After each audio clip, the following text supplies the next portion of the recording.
आधी रात नेपाल की सीमा के पास एक छोटा सा कस्बा।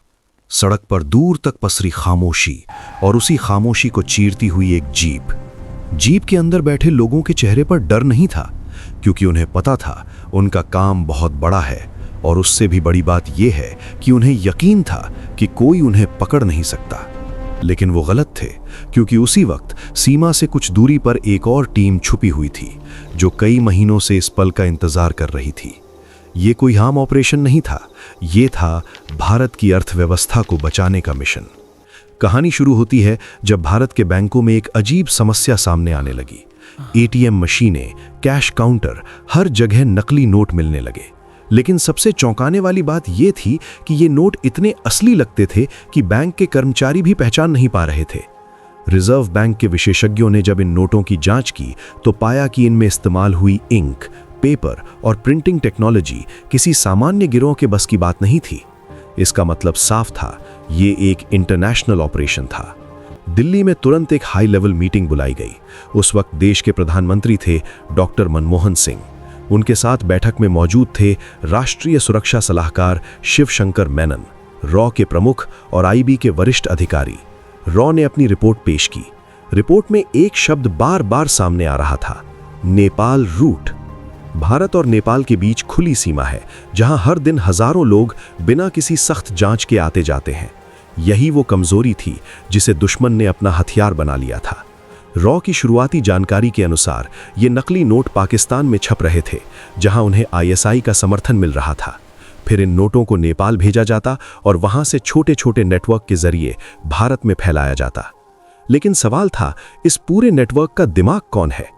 और सबसे बड़ा सवाल, इसे रोका कैसे जाए? यहीं से शुरू हुआ रॉ का सबसे खामोश लेकिन खतरनाक ऑपरेशन। इस मिशन की जिम्मेदारी सौंपी गई रॉ के senior field officer Ajay Pratap Singh को। अजय सिंह एक ऐसा अधिकारी जो कभी सुर्खियों में नहीं आते, लेकिन जिसकी रणनीति ने कई बार देश को बड़े खतरों से बचाया। उनकी पहली रणनीति साफ थी, सीधे हमला नहीं, बल्कि नेटवर्क के अंदर घुसकर उसे तोड़ना है। अजय सिंह को नेपाल भेजा गया, एक कपड़ा व्यापारी के रूप में। उन्होंने काठमांडू में अपना बेस बनाया और धीरे धीरे स्थानीय लोगों के बीच अपनी पहचान बनाई। उनका दूसरा कदम था इंफॉर्मेशन नेटवर्क तैयार करना। उन्होंने छोटे दलालों, ट्रांसपोर्टरों और हवाला ऑपरेटर्स से संपर्क बनाना शुरू किया। हर व्यक्ति से एक छोटा टुकड़ा जानकारी मिलती और अजय सिंह उन टुकड़ों को जोड़कर पूरी तस्वीर बनाने लगे। महीनों की मेहनत के बाद एक नाम सामने आया, हाजी सलीम। नेपाल में रहने वाला एक व्यापारी, लेकिन असल में वो इस नेटवर्क का सबसे महत्वपूर्ण लिंक था। अजय की तीसरी रणनीति थी विश्वास जीतना। उन्होंने छोटे छोटे सौदे किए, कम जोखिम वाले काम लिए और धीरे धीरे हाजी सलीम के करीब पहुंच गए। रॉ की टीम दिल्ली में हर दिन अजय की रिपोर्ट का विश्लेषण कर रही थी। हर कॉल, हर मीटिंग, हर मूवमेंट को ट्रैक किया जा रहा था। इस बीच एक और रणनीति तैयार की गई, सर्विलेंस ग्रिड। भारत नेपाल सीमा पर सीक्रेट निगरानी बढ़ा दी गई। एसएसबी और आईबी को भी इस ऑपरेशन में शामिल किया गया। अब हर संदिग्ध व्यक्ति पर नजर रखी जा रही थी, लेकिन बिना किसी को भनक लगे।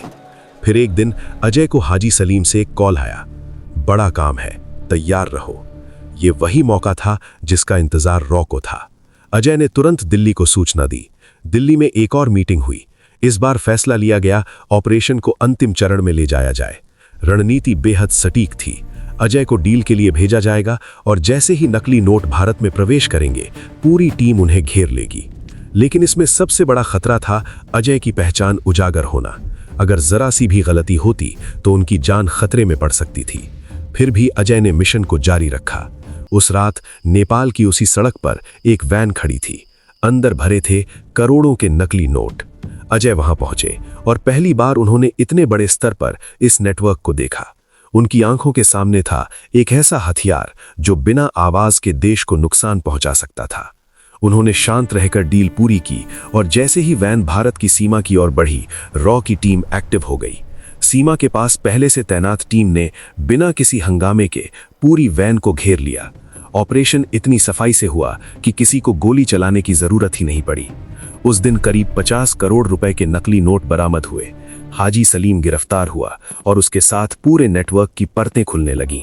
जांच में सामने आया कि यह नेटवर्क कई सालों से चल रहा था और इसमें कई देशों के लोग शामिल थे। इस ऑपरेशन के बाद भारत सरकार ने अपनी रणनीति को और मजबूत किया। रिजर्व बैंक ने नए सिक्योरिटी फीचर्स वाले नोट जारी किए, सीमा पर निगरानी और कड़ी की गई और इंटेलिजेंस एजेंसियों के बीच तालमेल बढ़ाया गया।